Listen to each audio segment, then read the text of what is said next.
Before You Put the Key in the Ignition by Carrie Widener. Take 3. Driving, a privilege most of us take often for granted. Most of us forget that until we see the ambulance. Time slows and then there's that blood rush. How could anyone have told he would cross in front of us? Hands grip the wheel like fastened cement. People crowd around, but nothing makes sense. So I force my mind to go back to where it began. I block out the screams and the replay of screeching tires from my van. I was driving down our main road for the billionth time.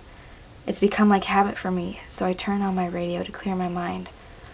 My phone goes off, the ringtone loudly projecting, but I ignore it, no need for it to be distracting.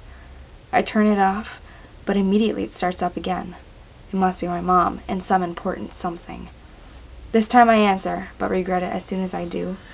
My mom starts yelling at me, and we argue through and through. I'm compromised in my driving, but I don't see that now. Only reflection shows me that, but if only I had somehow. This looking back has showed me things I never should have done, like my music blaring, speeding up, and picking up my phone. Too late now, this crash course is already set. You can erase pencil and cover over pen, but the past you can never forget. I keep driving, still on my phone.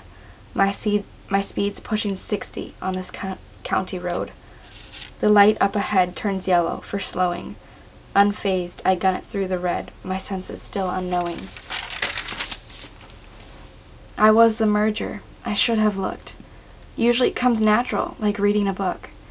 The motorcyclist probably sounded his horn, but only for a moment.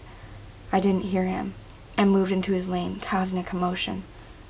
I felt the impact and then looked in my mirror, only to see a crashing motorcycle, my biggest fear.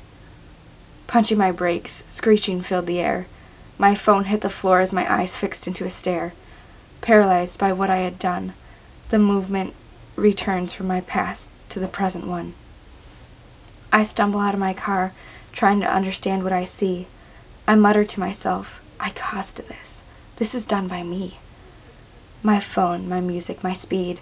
Without those things, this is not where I would be. An officer walks up to me and the rest goes on from there. But distracted driving kills. Now I'm fully aware. I'm now a criminal, and my life will always be different. If only I had thought about that before I put the key in the ignition.